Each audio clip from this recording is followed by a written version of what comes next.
Hey guys, welcome back to Hold Your Halo. Nearly said welcome back to DTS because that is what we're doing an episode on today.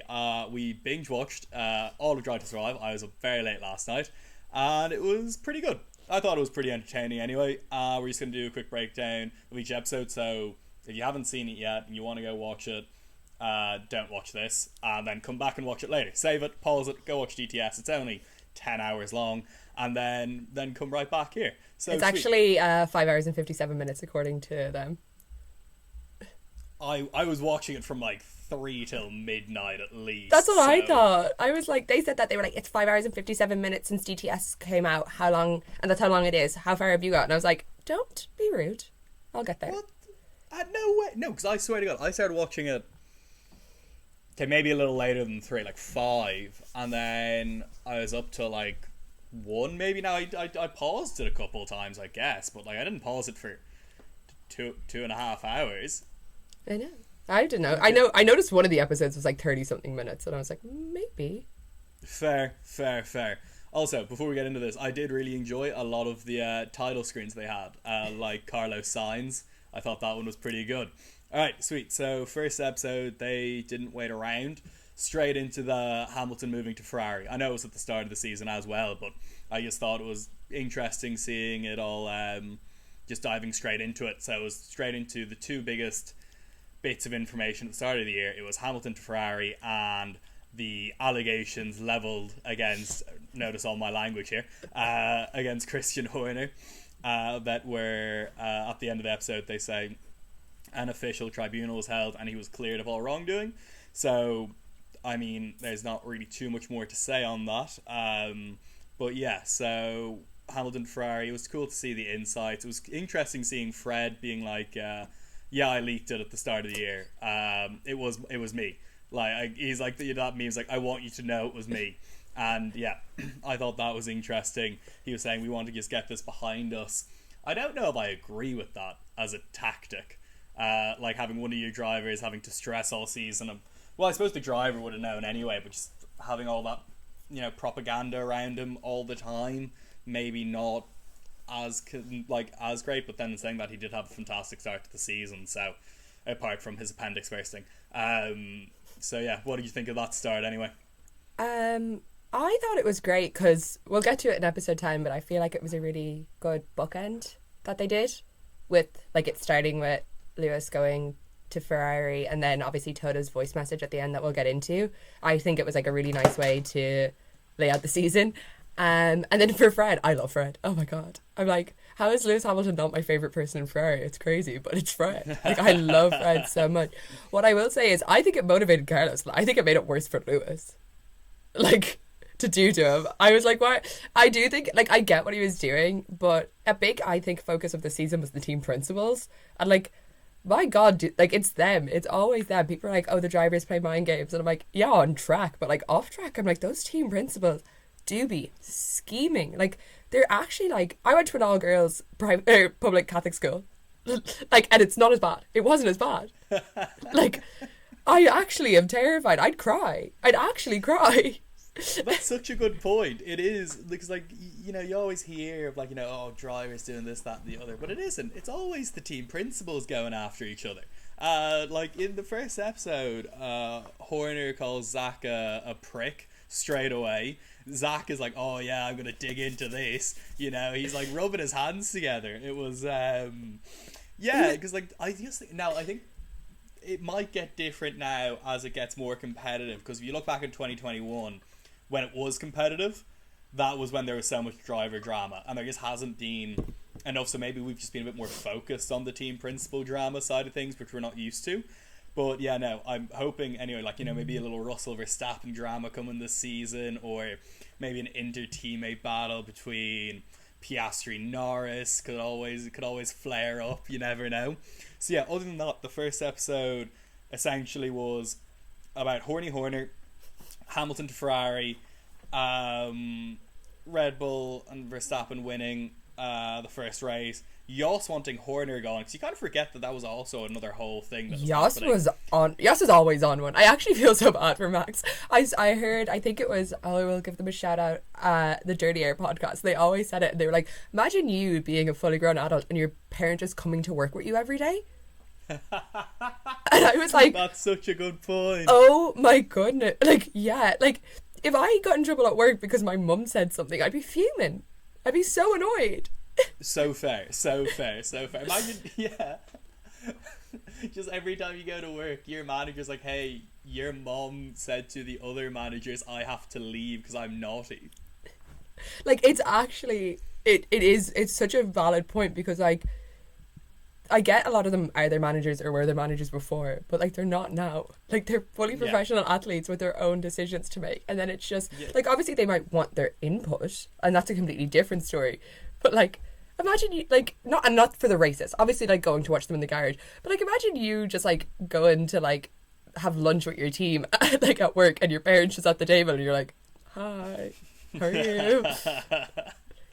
Can you not call them a CUNT next time? Like, yeah, can you stop calling for my boss's removal? I'm driving the car. Yeah. Although I will say, to be fair, like, Max is so good that it doesn't matter what his dad says. Like, if that was someone else in another team, let's say someone maybe less established, like Albon, maybe not Albon Williams, but like, who would be a good example here, but someone maybe like Russell in Mercedes, if let's say Hamilton wasn't leaving, and Russell's mum was just in there being like, oh, Toto has to go, like, I don't think it would have been as easy for George to stay politically correct in that situation, just through the fact that, like, he's just not, like, as highly rated yet, maybe.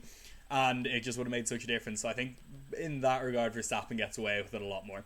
And then finally, last thing about that episode was just the incredible start to the season Sainz has, which we alluded to.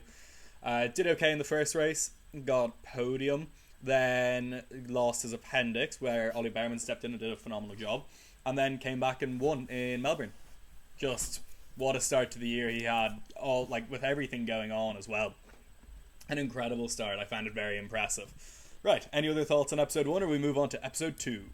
I think it was this episode as well. I just say, I did not think it was actually that serious, the Max Mercedes things, but it was like, I was like, oh, there was actual talks. I thought it was all just like paddock chatter, but that's episode 3. We go into that more. They go back and forth, because I was saying about Carlos Sainz, there's a whole episode on him, and I was like, is that not covered in it? That is one thing I'll say. It gets a bit, like, I know they're covering, like, they're trying to cover storylines, and obviously races are going to come back and forth, but yeah, I will. Yeah. Get no, to because there was a quote in episode 3 that I want to come back to that I found very interesting. So on to episode 2 was the Melando rivalry. Yeah, I've coined that the Melando. I was Hope like, you like it. What are you saying?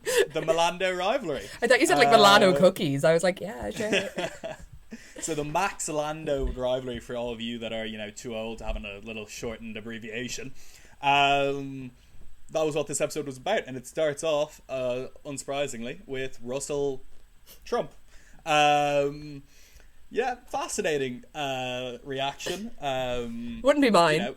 Wouldn't be mine exactly. I wouldn't exactly love to see him. But maybe he just wants to have a little giggle at his hair and tan. But who knows? I'm not going to say any more on Trump because I quite like living.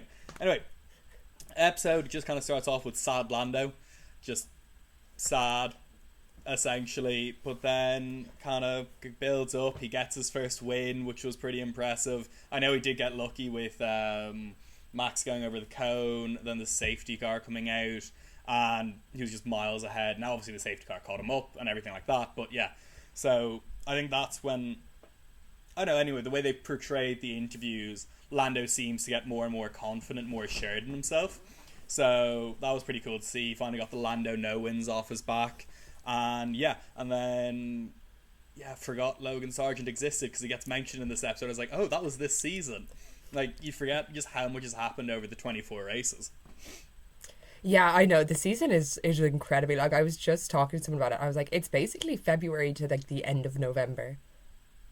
Like, that's crazy. I will say, I do think it's really commendable for Lando to talk so openly about his mental health and like how much he struggles. He's always been a big advocate for that. I remember a few years back there was a video that he did on it on like National Mental Health Day, and like fair play to him. Like, at the end of the day, there's always going to be things said, and it's fine when you can, like, genuinely tune it out, but it must be impossible to do at someone, like, that level of fame and with everything you do under a microscope. Like, we come on here and analyse, and, like, it's a bit of fun, but, like, some people are very, very mean, and I think people forget that, like, you're allowed to have an opinion, you don't always have to share it. Like, it's very easy to, like, not say something horrible about someone, and, like, I just couldn't imagine that. Or inflammatory or anything like that, yeah. Or just a straight up lie. Or, you know, like, just because he hadn't won a race yet doesn't mean you have to go murderous on him. He didn't have the best car for a long time, and when he did have the best car, or one of the best cars, he won some races, which was pretty impressive. Now, yes, he didn't do, in my opinion, as well as he should have this season, but he'll say that himself, and he did say that in this documentary. Like, the amount of times he was like, yeah, I made a mistake here, whatever, blah, blah, blah. And then, yeah, that was pretty much that whole episode. Was, I've written down Max gives zero fucks, but that could apply to anything, and I can't quite remember what it was to. No, yeah, it was to anything. And then I've also written out Dutch Grand Prix was his first real win, which I don't mean that in a harsh way, but I just mean it was the first win he got where he didn't get lucky. And, like, nothing wrong with getting lucky, you know, that's absolutely fine, but, like, the Dutch Grand Prix, Max's home turf, he doesn't need to get lucky, he just goes and wins it, which, you know, I think that made him particularly happy. I will say I forgot how big of a gap it was between his first and second win.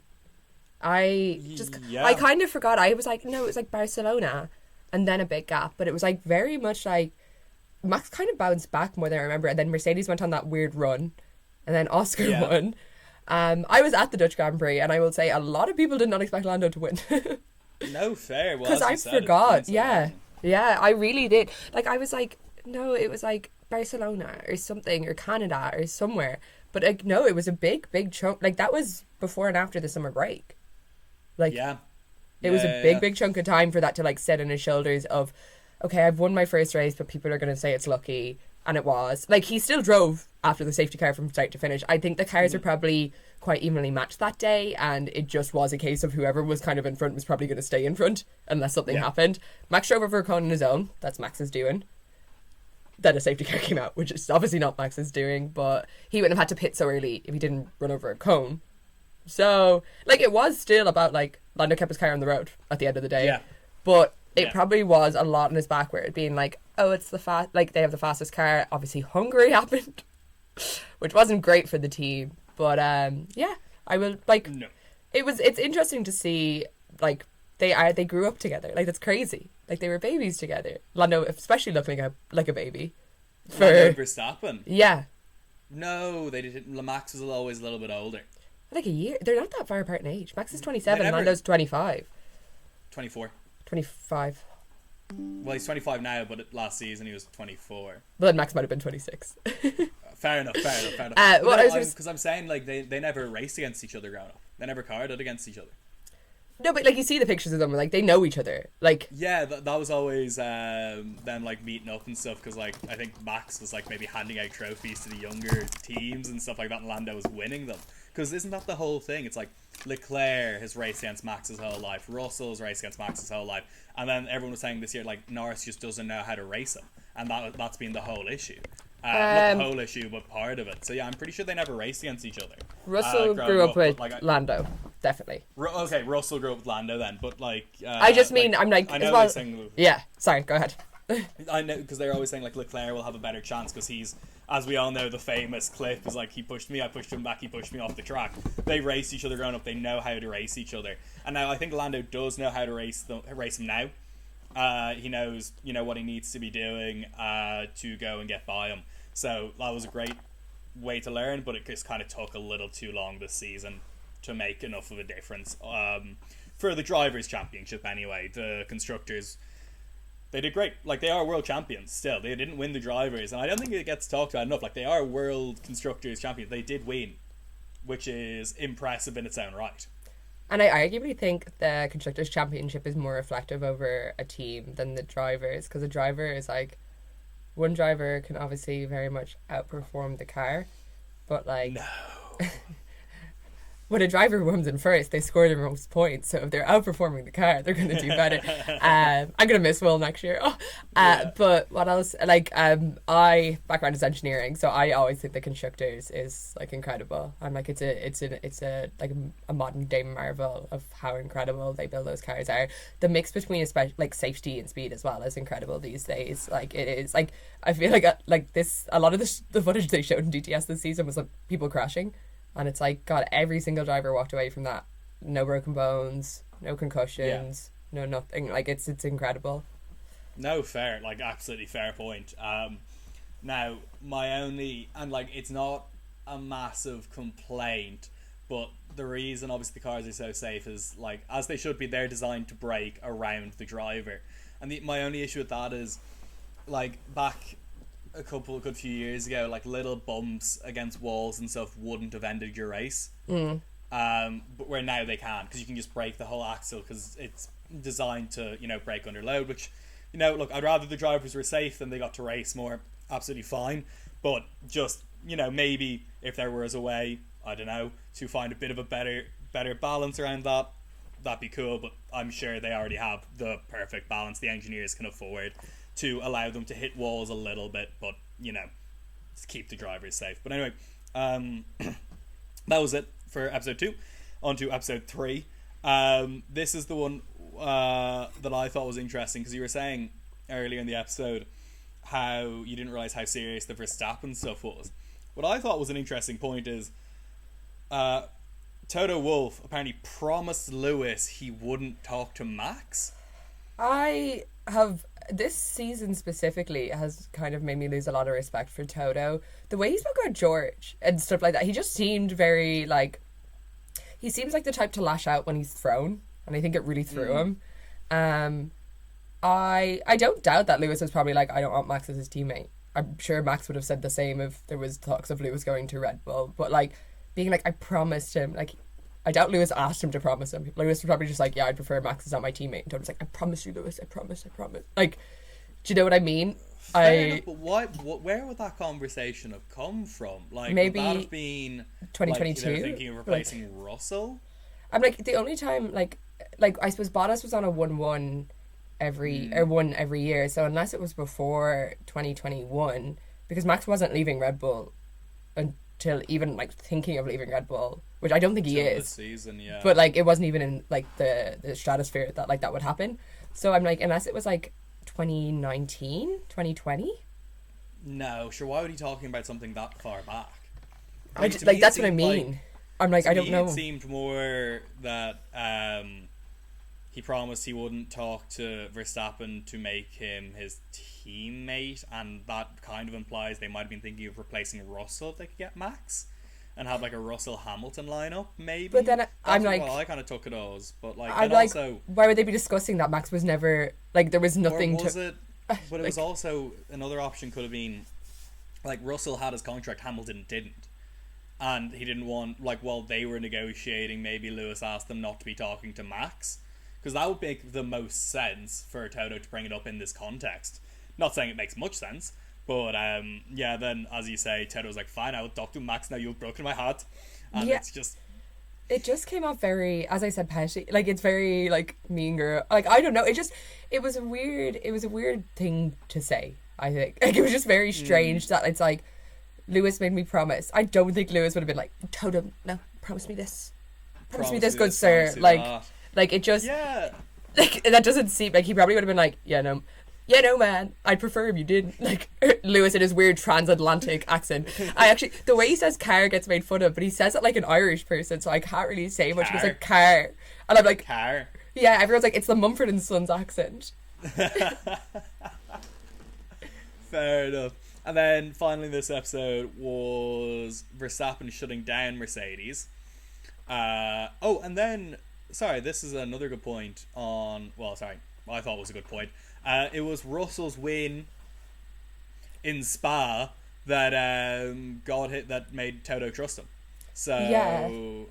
He didn't win, but he won. That makes sense. Like, he made the calls, yeah. Yeah, he made the calls, drove the race, and then the car was underweight, which, I wonder if that was like factored, if they like, you know, they always try to make it as accurate as possible, and I wonder if it was in relation to, we're going to do a 2-stop so we can afford to be this extra half kilo lighter because the tires will make up the half kilo.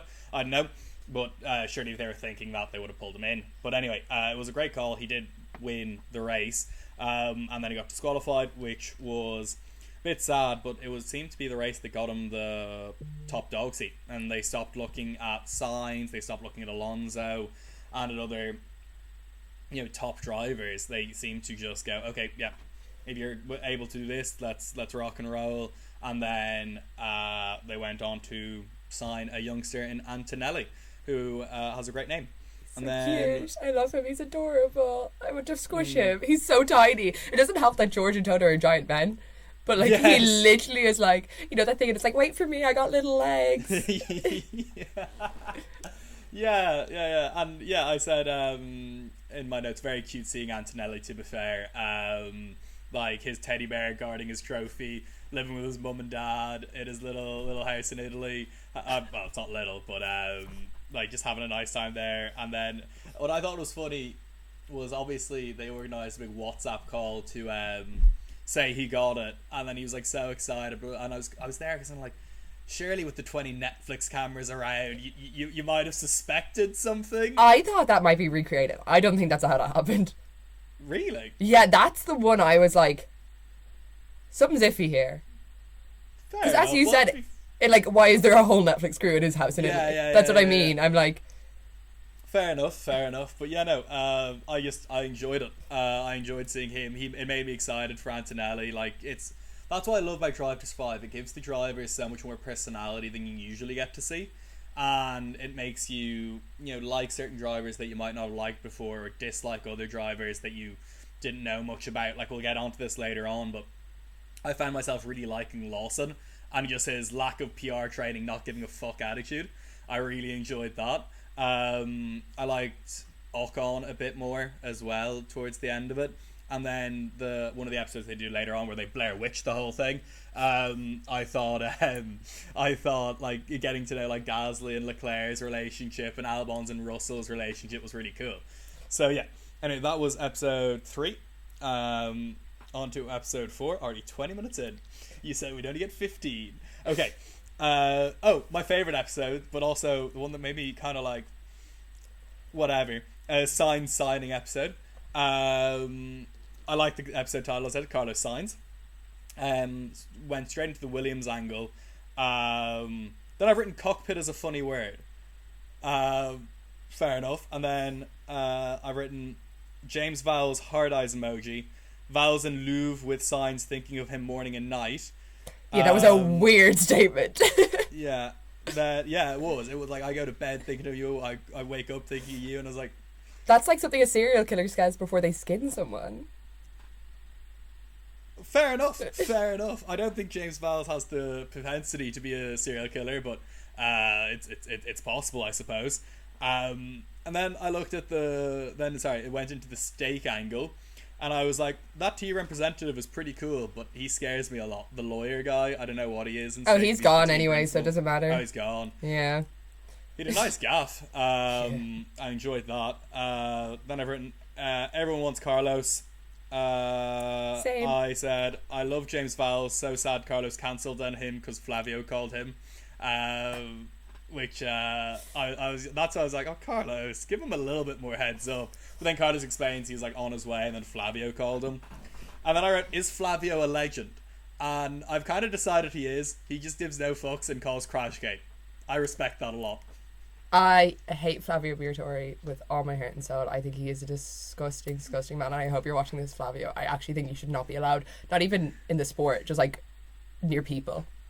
Like, I don't like, and it's like honestly not even the Crashgate of it all. I think he is like, he gives me such sleazy, like, I know that type of man. That type of man has tried to be weird to me at a bar before. I hate his veneers. I hate his face. I hate when he pushes his tongue up to the roof of his mouth really weirdly, and they zoomed in on it, and it really annoyed me. And he's been to prison. Like, go away, Flavio. I hate him. And if he hurts my Jack doing, I will. Well, he can't hurt him. He owns every inch of him. And I think he was really harsh on Ocon. And I think this is another person who's got their feelings hurt when he was like, Ocon's so useless, he doesn't even care. And then Ocon came second and he was like, yeah, but he didn't do good. I know we're getting ahead of ourselves, but I hate Flavio. But anyway, okay. Okay, fair enough. So there's a question mark after I've written is Flavio Legend, so we get your point. And then I have a question for you. Which is the stronger lineup? Gasly Sainz in the Alpine, Albon Sainz in the Williams. Can play some cricket noises. Like just driver, or are we factoring in the car? Like, see, I'm like factoring in the car. We're factoring in the car. I think Williams. You think okay, fair enough. And then just drivers. The other. Oh, so essentially you think Gasly's a better driver than Albon? Yeah. Fair enough. I just thought it was like an interesting kind of thought experiment, and then eventually signed for Williams. So, what were your thoughts on the episode? My thoughts on the episode were, again, I did not think Alpine was that, like, actually, I thought it was really stake in Williams. I was like, I feel like the Alpine rumours shot up for like a day, and then it was like, okay, no. But like, it was a lot more in depth than I thought it would have been. Yeah, no, absolutely fair. They like you're definitely right. They did just shoot up because it was Barcelona or whatever, and it was like he's gonna sign for Williams. He's gonna sign for Alpine. Okay, that was it pretty much. And then didn't get to see too much more after that, except for a bit more James Vowles begging, being like, what do they have that we don't? Like all the like desperate things you hear. But you know what? It worked. And it wouldn't surprise me if that is how he got his wife. She was beautiful. Consistency. Yeah, that's what I mean. Like, consistently going after her. And fair play to them. They also showed a really adorable breakfast scene with them and their baba. And she was chaotic and will be an F1 racer one day. That'll be pretty cool. Okay, sweet. Other than that, like, I don't think there's too much to talk about. Carlos Sainz signed for Williams after having a really good season for Ferrari. That was pretty much it. Any other thoughts? No, I will say I do like the earlier episodes a lot more, I think, because I forgot what happened, and I was like, oh my god, what's he gonna do? Like, I found myself saying that, and I was like, I know what happened. Like, I know what happened. But I just thought, like, the whole... I didn't realise, like, how close they came to signing before they actually signed. That makes sense. Like, the champagne was on ice. Yeah. Like, that's how close they came to signing. And then, eventually he does sign a couple weeks later, whatever it is. Yeah, but I thought that was like, just so interesting to see. And like, the heartbreak of it all and everything. Because especially, I'd forgotten when he'd signed. So I was like, oh yeah, he signs here, right? And then when it gets cancelled, I was like, does he sign for Alpine? What happens here? I was like, did he break a contract? Yeah. I know he's racing for Williams. I know he does testing. I saw him doing testing. But yeah, it was just so, like, fair play to the way they put it all together. It was very, very good. I will say, yeah, that style of episode is what I think Drive to Survive does best. Like, the Lando Max rivalry was all on track, and it's very hard to give us any new info on that. Like, they're kind of stuck between a rock and a hard place. But like, that type is like, I'm like, that's what we want. No, absolutely fair. And it's like, we get to see the drivers on track. We can come to our own conclusions about who was right, who was wrong. But all this behind the scenes stuff. BTS. DTS. BTS, behind the scenes, DTS. Let's go. I loved it. That was like my favourite episode. My second favourite episode. We'll get on to my favourite one in a bit. On to the next episode. The Monaco Curse. Or the Leclerc Curse, as they titled the episode. Not really much to say about this episode, except it was really nice. It was great seeing Leclerc going through it all and coming out the other side winning. He won in Monaco. It wasn't the greatest race, but good qualifying is all you need. He started on pole, had to do the start twice. Came out on top. Yeah, I was mad they didn't call it Leclerc's de Leclerc. That's my only real gripe. I don't know. Leclerc's of Leclerc annoyed me. I was like, guys, it was right there. But yeah, like, seeing, I suppose, like, again, it's just another point on, like, how strong mentally the drivers are. Like, the night before that race, he just wants to bring his dog out, and like he's a good person. He stopped, he took a picture with everyone we saw, and like he clearly, like, not in a mean way, but like he clearly didn't want to. Yeah. Like yeah, he just wanted to be left alone. Yeah, no, 100%. The only thing I noted about this episode, it was the first one about racing, not about drama. If that makes sense. Now, obviously, there's a slight drama in the fact he hadn't won it before, but it was the first one about just purely about one driver, one race, and that was kind of an interesting introspective into it all. And then my only other note is that he eats pizza with cutlery. Yeah, really upset me that. Yeah. I thought originally he was just picking up the ham with a fork, and I was like, okay, that's fine. Same. And so then I saw he with the crust in his continued. hand, but then he went back and forth. So if he fixes that, he'll be a World perfect man. champion. World champion. Sweet. Okay, other than that, I've just written it was a very sweet episode. Would highly recommend watching it. It was just quite nice hearing the stories from himself and Visser, his mum being involved, his mum cutting his hair and stuff. It was just a very sweet episode to watch. Yeah, I know. I've heard the story about him telling his dad that he got the contract so many times, but every time I hear it, it like breaks me a little bit inside. Yeah. But like, it's that like weird, happy, sad feeling of like, oh, if I think about it, I actually will cry. Like the end of the episode, like genuinely made me tear up. I think it was done beautifully. I think it's one of the only episodes that like I could easily sit down and rewatch. Like, we're not being in the mood for Drive to Survive. Like, I feel like it was a lot more like about a person than like following storylines. Like, it was a very self-contained. It felt like a bottle episode of a sitcom. Yeah, like we don't need to know what's going on around. It's just like, there is this, and this is all that we're focusing on. And I just thought it was done well. Documentary-esque than behind the scenes, which like I loved that, and I like the fact that they do a couple different things in this season. Like, we'll get on to it, but the Blair Witching episode I thought was pretty cool, and stuff like that. But yeah, other than that, let's move on to the next episode, which is back to drama and racing, the McLaren Championship episode. Yeah, like, going through the season, I was like, yeah, they've made a few mistakes, but, you know, it wasn't that bad. But when you look back at it as a whole, too many mistakes were made by McLaren. Like, that whole drama in Monza. No, sorry, not Monza. What was the race where they let... Hungary? Hungary. So, Monza was still not good. Monza's not good, but we'll get on to Monza.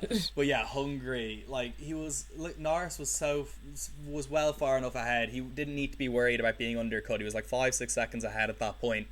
They didn't need to be worried about that. They didn't need to cause this drama, and they did, and it upset everyone. It ruined Piastri's first win, in my opinion. Like, he was just like, yeah, woo, I've won, but, you know, I was giving it on the last lap or whatever, essentially.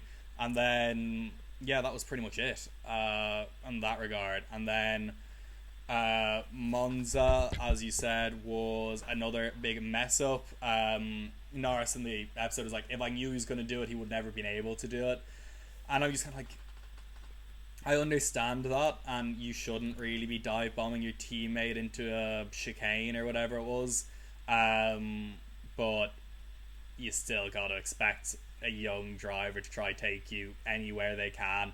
Like, he wouldn't be on your tail that much, and Piastri did it, and he then after that they mess up the strategy as well, and they pit Piastri, they leave Leclerc out, because like they had it in their hands to decide whether to win or not, and then they pit him with 15 laps to go and let Leclerc get 15 seconds ahead. Like, how do you make that mistake? I don't understand it personally. So that was just a couple mess-ups they had. Then in Azerbaijan is when they decided to back the more experienced driver in Lando. Qualifies 15th. Not great after having like all the chat and getting Piastri on board. Then like, oh, I'm sorry, about Piastri, like, yeah, I've been told I have to back up this guy, and he's qualified down 15th, and I'm in second, I think he was. Like, it's not great. Like, Piastri's thinking like, why am I backing this guy? You know, like, I should be the one being backed. Like, look where I am just after this conversation. And I will say, Lando does do a fantastic job here of stopping the Perez undercut on Piastri. He blocks Perez long enough that, like, Piastri comes out a car length ahead. You know, if Norris hadn't been there holding him up, would have been a completely different story. Now, I don't know if Red Bull thought they could get him out before Norris, or if Norris maybe pushed a little extra hard to get ahead of him. But yeah, that was a bit silly by Red Bull to let that happen. But also fair play to Lando helping Piastri out. Yeah. I'll probably go backwards just to keep it in. So, Baku, I will say, Lando qualifying, kind of his fault. Should have put in a better lap. Banker lap. A yellow flag came out, but he should have put in a better banker. There is like no excuse for that. I think that's where I really started getting annoyed with them, because they kept going, oh, we're the underdogs, and I'm like, I can accept Lando being an underdog because he's never been in this position before, but McLaren, you're not. Like, you're not. And like, especially with Zach, like, he has Arrow McLaren in IndyCar, like, they're phenomenal. Like, they win quite often. IndyCar's a lot more obviously swapped up because it's a spec series kind of, so it's a lot more up in the air. But like, I was getting very frustrated with their like underdog, and like, it just felt like they were like reacting to mistakes instead of sitting down and making a good plan. Like, they reacted so harshly of Monza by saying we'll favour Lando, and then it just like literally, it just like, instead of being like, if they had just sat down and made a decent plan at any stage, it just seemed so reactionary. Oscar's move on Charles, still can't get over that. It was amazing. Like, phenomenal. I was just thinking there, I was like, if Perez got out ahead of Piastri, he wouldn't have crashed with Sainz. Would he still have a seat? Ooh, no. I think Mexico really threw out. But I think that ruined his confidence, because it was like the first time he was going to beat Max on track in so long. Like, it's so crazy, the butterfly effect of like Lando holding up. Yeah, Perez losing his seat. Well, payback for 2021. No. So suck. I will say as well, to go back to Monza, when I seen it again, and I will still be a Lewis Hamilton apologist till I die, but I rewatched Abu Dhabi 2021 the other day, and I was like, Lewis, you left the whole inside open. Like, I know Max had fresher tires, but like, Lewis is like here on the track, and like the track is like this wide, and I was like, dude. And that's what I felt watching Monza. I was like, he left. And like, Lando didn't leave a lot of space, but like, he left space. Yeah, like, he left just did. Because the thing is, if that wasn't his teammate though, he wouldn't have minded banging wheels. But I think because it was Oscar, he maybe he left space, but then he didn't shut the door after the fact either. Yeah, because he was still ahead for a good bit of the first and like into the second corner, I think, but he just didn't shut the door on him. So yeah, just the McLaren mistakes episode essentially. Now, they still do it, they still win. I personally think they should have gone, whoever qualifies first, we're backing that driver. Yeah, and then I think if they want to do the two number one drivers thing, that's what you have to do. Or I think you pick a race number, you go by race 8, whoever's leading. Race 10, whoever's leading. Yeah. Like, you pick a number and you stick to it, and it doesn't matter if someone's had 5 like mechanical DNFs and no one, and the other guy hasn't. That's life. That's unfortunate. You just pick something and you stick to it. That's what they were flip-flopping too much. And I'm also shocked that they didn't cover Silverstone more in the McLaren mess-ups, because I feel like that broke Lando a little bit to not win his home race with the fastest car. I don't understand how they made such a mess of that. Like, to be fair, Lando called the wrong strategy, but he should not have been in the position to have to call his own strategy. I think if you say I think driver messages from the engineer to the driver should be like 4 words max. Like, being like, hey Lando, so what do you think on tyre strategy? I think if we do this, they literally said softs to cover Hamilton or hards to cover Verstappen, and he heard softs to beat first place or softs to come in third, or hards to come in third. Like, that's what happened in his head. Not fair. The softs are like, they could have been like, we have mediums and Oscar's doing great pace, and then we're going to pit you on that. What do you think? Yeah. Like, that would have been such a better question. It was a silly. It's just, yeah, you're absolutely right. That should have been covered more in the McLaren mistakes episode. Yeah, too many mistakes. But they still managed to win the constructors. So, I mean, fair play to them. I think they should have won it earlier. I don't think Ferrari should have been anywhere near that close. Probably agree with you there. Yeah. They could have wrapped it up a lot earlier. They could have given Norris a better chance at the drivers as well without making so many of these mistakes. Now, I don't think he would have won it still. I think he still would have been too far behind with his own personal mistakes. But, all in all, that was it. Go on. Really quickly about Hungary, the pitting. I always find it funny, I will just say, they pit Norris to cover off Hamilton, but when they pit Piastri, he was closer to Hamilton when he came out. Yeah. Which is just like, they made a that, I think that... I think that sums it up perfectly. They made an absolute mess of the whole They were thing. too reactionary. They would never stick to their own plan. They reacted to Hamilton pitting, and because of that, they messed everything. I know they still got a 1-2, but like to walk away from a race with a 1-2 and one of your drivers' first wins and be that miserable, you've got to have done something horrible wrong. Yeah, you've messed up. You've absolutely messed up. Right, moving on to my favourite episode, Blair Witch. Singapore. I love that they gave all the drivers, or not all the drivers, it was a group 5 of... or 6, I've called them The Boys. It was like an episode of The Boys, and it was just a bit messy, a bit chaotic, and I really enjoyed it. I thought it was very, very, very cool. Like just getting to see it from their perspective, like Russell and Albon flying. I love they're like, oh yeah, we're so good, we fly commercial. Like, you're in first class. Get over yourself. It's not that special. I know it's on a private jet, but still, like I don't even know what first class smells like. Yeah, no, it is. It is nice to see their perspectives. Like it is. It's always, again, that's what DTS is about. Like the best episodes of DTS are when we get to see the drivers. Yeah. Like think, like as like I always think when people are like, oh, there's not enough racing, and I'm like, you want to see the racing? Go watch the highlights. Like I don't know what to tell you. Like they're there. They're available. They're available for you all the time. Like that's not what this is. Yeah. And I actually think that's when they make the biggest mistakes. It's because they're trying to make an interesting story and some of the races aren't interesting, and then they start swapping and mixing, and that's when people get mad. And I honestly think like they're better when they don't. Like the clips and bits are great. Like they are fine, but like trying to I don't mind when they're like talking a story and they put in clips. Mm-hmm. But like when they cover a whole race weekend, I think that's when Drive to Survive is actually at its weakest. So yeah, fair enough. So I really enjoyed this episode. Like there's I don't think I've ever come out of Drive to Survive liking a driver less, which is really interesting. I think they do a really good job at that, because I will happily say I'm an Esteban Ocon defender, and I came out of this and I was like, Pierre's not that bad actually. Yeah, like fair.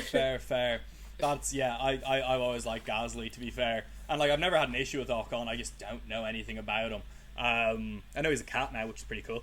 But yeah, that I've written, all the F1 drivers just flirt with each other constantly. George Russell has an obsession with porn stars last year. What's that about? He kept saying it. Weird guy. Like he said it again at like F175. He just that for a blimey shucks guy. He's very much mind in the gutter. Fair enough. What else have I written about this? I said it was just a cute episode for the start, got serious at some point.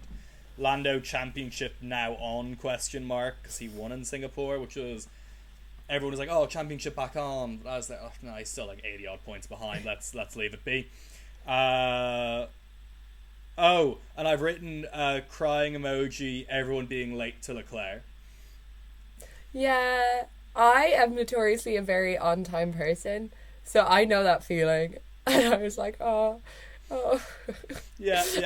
And they just got, like, I know they've been friends for 20 years, and, like, obviously they know that Gasly's going to be late, and blah, blah, blah, blah. But then he was like, Gasly being like, I would be there when I would be there. And then Leclerc's like, well, we're going to start eating then. And then you're not that guy, Gasly. Yeah, like, you're just not that guy. Like, Leclerc could have said that, and I would have been like, fair. But yeah, no, I was just like, oh, be on time. Poor Leclerc. Now, he was with his mum and girlfriend, so it wasn't too bad. But yeah, I don't know. I'd hate if someone was that late to me all the time and like known for it. Then didn't realize how bad Russell was. Yeah, there's actually been quite a lot of controversy about this online, of people mad about the panic attack. What I will say, the teams get the clearance. They could have blocked that. George got to see that first. He was very happy. Yeah, I reckon he shared it on purpose, because haven't they changed the regulations now that they have to have AC in the car? There's new cooling vests.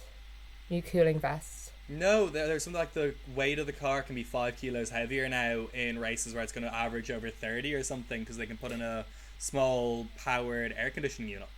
No, they have to wear these vests that have water pumped through them, like cooling water, to keep their internal core temperature down. Maybe that's what it is. Maybe I just misread it or whatever. But the car can definitely be like 5 kilos heavier. Yeah, it's to account. If I'm not mistaken, now this is what I've read, that it is like a water pump unit. Yeah, Yeah. Okay, Yeah. sweet. That makes sense. I like that. It's like So an insane, like I think it was like 50 meters, like some insane number of tubing, like this the whole way around, an undershirt that they have to wear, and then we saw covered, I think, on the nose of Mercedes in testing, but there's a new like air vent at the front for specific got hot it. races to funnel in cool air, I think, as well. Okay. Yeah. Well, that makes more sense than like an AC unit because I just don't think that would be particularly effective, and also Helmet, electricity. belly. Yeah. So that's good. I'm very happy they've introduced something like that. But yeah, it was kind of like hard to watch. Just him getting through that. Not like a hard to watch way is like whatever, but it was just I felt so bad for him. Like You don't want to see anyone in that situation. Like fight. it's just Fighting for his life to keep fourth place, and then gets out of the car and he's actually fighting for his life is a bit nuts. Like 60 degrees in the car, like that you can dehydrate foods off of that kind of temperature and like make jerky and stuff. Like it's hot. It's very, very hot, and to be in that for the guts of 2 hours, and it's not even that he's just sitting there in 60 degrees. He's going hundreds of kilometers an hour, trying not to crash, defending from Leclerc or Sainz behind him. I can't remember. It was one of the Ferraris. And yeah, just having a bit of a nuts afternoon, essentially. what was it? You said 4 kg lost in the race. Internal body temperature up to 40 degrees. Yeah, no, he did say he lost like 6, I want to say. It's something insane. Like I have been, and lawyers back from South Africa, like we've been in hot temperatures, and it's already not fun. The way I always find that, like, it feels like my brain is gonna like explode out of my head if I get to like when the sun is beating down. You know that feeling of just like pressure in your head. Yeah. And then you have to remember they're in fireproofs for safety. They're in helmets. Like I actually like I'm a very claustrophobic person. I don't do elevators well. I could not imagine. They are squished into those cars. They are squished into those suits. They are squished into skin tight fireproofs. They have helmets on. They have like a drink tube always in their mouth, like kind of like feeling like they can't breathe properly. And I just like I like hats off to them. I'm not taking off my hat because my hair will look bad, but hats off metaphorically to them. Like it's an incredible, and that's why when people are like, oh, they're not athletes, they sit in the car, and I'm like, my god, you do it then. Yeah, honestly. Like, but yeah, okay, that was the Blair Witching episode. Loved that. It was great to see them. Gasly's pretty good at Padel. Anyway, moving on. It was the second Seat at Red Bull episode. I feel like this drama was like covered so recently that there's like it wasn't as like surprising or chattable about as like the ones earlier on in the season. But yeah, it was Ricciardo focused at the start, moved on to Liam Lawson pretty quickly, and then when Ricciardo left after he had a good chance at Silverstone, if he'd gotten points I think he would have been given the seat, but he didn't. Lawson got his test the next Thursday, was less than 2/10 behind Verstappen after doing 3 laps in the car. And that was pretty much all she wrote for Ricciardo. I will say what was interesting, Tsunoda barely in the episode, just showing how barely in contention he was for the seat. Yeah, I'm very glad we finally, I think it was Helmut that said it, that they were like, they basically had the storyline planned out, and I'm just finally glad that we have confirmation, because it's so clear and obvious what they do that like they will negate, they're nearly the opposite of McLaren. They just have a plan and they're like, no, like they have a plan and go la la la la la. No, like fair. Like they just do. Like they clearly that's what they wanted to happen and it didn't. And like, well, who doesn't love a fairy tale story? To be fair, like I'm not gonna be upset with them for trying this. But oh no, I think like trying it was like perfectly fine. But I think like honestly, I love Daniel Ricciardo. I watched him race like just for as long as I can remember. Like what 2014, 2015. Yeah. But like I think he got a lot more grace than most drivers would be given. So when people act like very like he came back, he broke his wrist. A lot of drivers wouldn't have even got the first comeback, let alone the second comeback after breaking a wrist. Like, do you know what I mean? Like they were like they gave him good racing. I think he was a lot like he seemed like leaving this time versus leaving McLaren and DTS. Like he seemed a lot more just like okay, like that makes sense. Yeah. He was saying like he's not sure if he has it anymore, if he wants it as much anymore. What was it? Yeah, like afraid to die, like genuinely, pretty like much. when you're in like. Pretty much, that's what he was alluding to anyway. Yeah, he was afraid to die, which fair enough. And then, yeah, watching this episode, I don't know how Perez wasn't replaced this season. really, like, it must have just cost a fortune to get him out mid-season or something, because like he wasn't performing at all. And like, even when Ricardo beat him in an RB, it was Ricardo that got replaced, you know? So yeah, I don't know how Perez managed to hold on for the whole season. He's gone now, which I think is fair enough. When you're not performing, you're not performing. So yeah, I don't know, really. And then, oh yeah, I've written nice sign off by Ricardo, and then Lawson giving Perez the finger was funny. I love Liam Lawson. Like, that's my big takeaway from the episode. Yeah. I think he's such a little. His hair reminds me of my dog's hair, his old hair. Now you will know what I mean. Teddy's little quiff swoop. I just know. I think I have a lot of time for a lot of the new young drivers coming in. I just think it's fun. I'm like, and I agree with you completely. Love Lawson. Yeah, I always like as I said, I think we talked about it in a previous episode. I've like seen a few of his other races in different series. I think he's a great driver. I have a lot of time for him. Say he like nearly won Super Formula in his first go, which is very impressive. It still hasn't been done, I don't think, but yeah, no, fair enough. You'd know more about actual racing. Wiped the floor as Alex Albon's teammate with him in DTM. Really? As a rookie. What's DTM? Stock cars, if I'm not. Stock cars, if I'm not mistaken. Okay, they're fair enough. Like NASCAR-y looking cars, I think. But yeah, Lawson's fiery. It's exactly what Red Bull want. They love that. They don't like a relaxed driver. They want someone with like a bit of bite, bit of attitude. It's all branding for them. So they're looking for someone with that fuck you attitude. I can do this. Except for the fact they've told Lawson, do absolutely nothing this season at all. You're there to drive in circles and maybe help Max if you can. You're there to hit everyone except Max. Yeah, pretty much. Yeah, they're going to build him. Bowling. They're going to build him a bloody beast of a car that will only be able to do a lap in every 3 minutes. But when the cars come back round, he's just going to start swinging into them. He just parks up.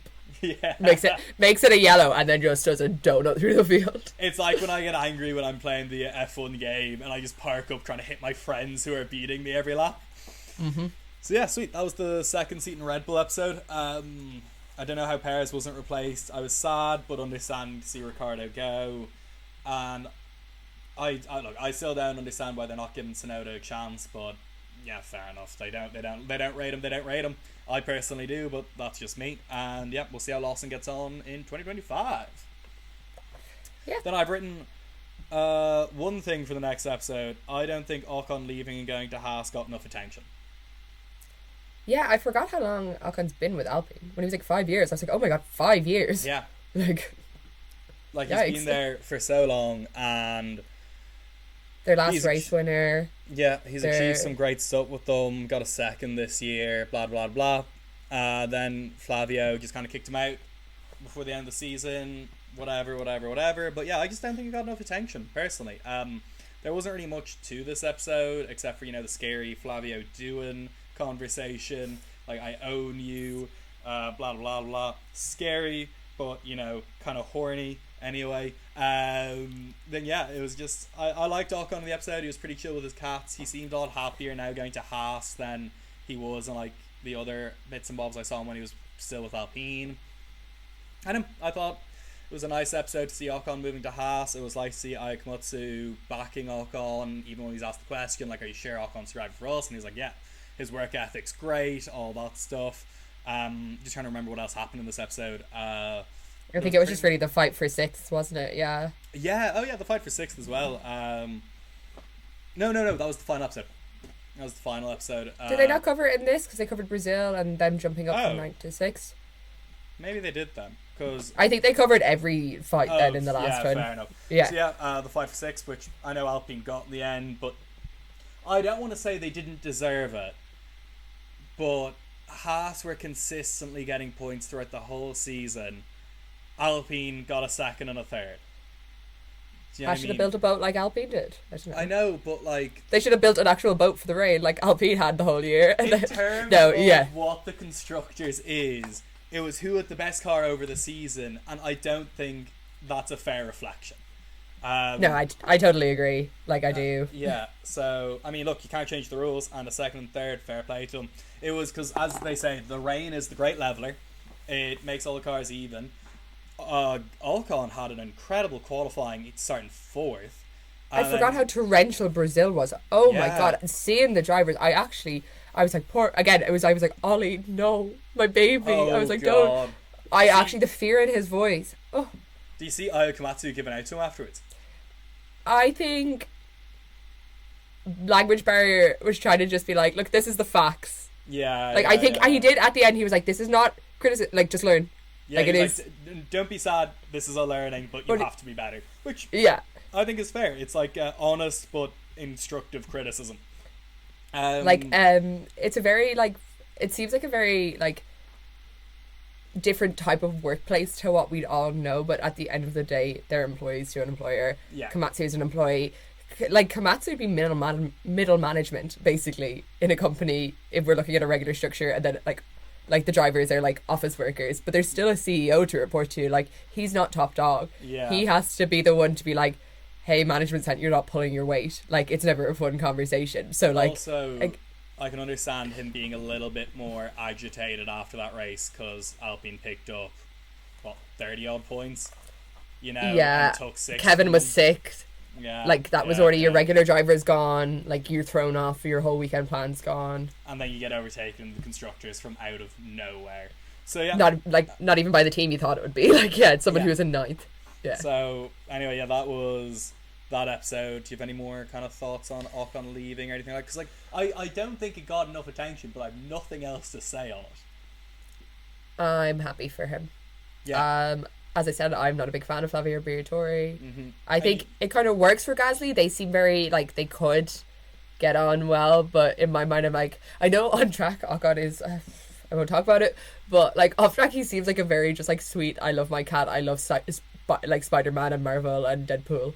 Yeah, fair enough. Let me be a little, like, so I just don't think, like, obviously people work with different styles of people better, and I just don't think that would have been a good place for him going forward. No, fair. I'd be inclined to agree with you. Also, don't want to talk too much about it, but, like, backgrounds and stuff are very different. Like, Ocon, you know, doesn't come from nothing, but, like, you know, he's like more like you and me than I don't know who else, and Verstappen or Leclerc or someone, you know, Or even like doing like his dad's best friend was Michael Schumacher growing up. Like, there you go, like, you know, there is like, a big difference. So, like, Ocon's relatable in that way, and maybe he just feels the need to get his elbows out a lot more. I thought it was kind of, I don't know, it just doesn't seem like he's any friends. He was really good friends with Mick Schumacher. Yeah. And I think he's quite good friends with Lance, if I'm not mistaken. Oh, maybe. Oh my god, there was no Aston Martin. Because I knew I was going to bring up there was no stake, really, besides the Carlos episode. But I've just completely remembered there was no Aston Martin. There was no Aston Martin. They got Adrian Newey. Oh my gosh. I just remembered. Huh. Okay. Anywho. Yeah. Oh, I suppose they were the anonymous team this season, I guess. Not a whole lot to talk about other than the fact they got Adrian Newey and then didn't do particularly well, I guess. But yeah. Okay, cool. On to the last episode, which again, no Aston Martin. It's just a championship chat. Lando bottling it in Brazil and Max and two Alpines on the podium. Crazy. Again, like, one of the most incredible drives I've ever seen by a person, and then two boats on the podium was phenomenal. Like, that's something you don't see every day. And then Max wins it all in Vegas, the Drivers' Championship, and then it obviously goes down to the final race in, I don't know, where's the final race? Jeddah or something? Or Azerbaijan or something? Abu Dhabi, yeah, what's one of them? And yeah, Max wins, then McLaren win it all in Abu Dhabi. So yeah, that was just kind of the final episode. It was just kind of wrapping up the season as a whole. And yeah, not too much on my end to talk about. What about you? Probably one of my like least favorite episodes, just inherently what it is. Like, Yeah. they got to wrap up the season. I know how the season ended. It's one of the most recent things to happen. Again, why I like the first episode so much, because like I don't remember last February. Yeah. But I do remember November. Not that senile yet. Like, I remember November a little bit better than I do last February. So, like, I get what they had to do, but, like, I found it very just like, oh, this is, like, a, like, compilation of a race, of the last 5 races type of thing, Pretty you know? much, yeah. It was like an episode they have to do, but no one really wants to see. Yeah, I did really like, as I said, Toto's, I can talk about it now, Toto's voice message he left to Lewis as, like, a bookend with how the season opened. I thought that was a really good way to end out the season. Yeah, agreed. It'll be interesting to see them as rivals now, rather than teammates. You know, it's always going to be... I feel like they were rivals last year, honestly, some of the time, so it doesn't matter. Fair enough. Alright, then, I think we're going to leave it there. Let us know about your thoughts down below, what you thought DTS, what your favourite episodes, what your favourite moments. What surprised you the most? What, like, bit of information, blah, blah, blah. Anyway, sweet. I will leave you now, and we will catch you in the next one. Peace. Bye.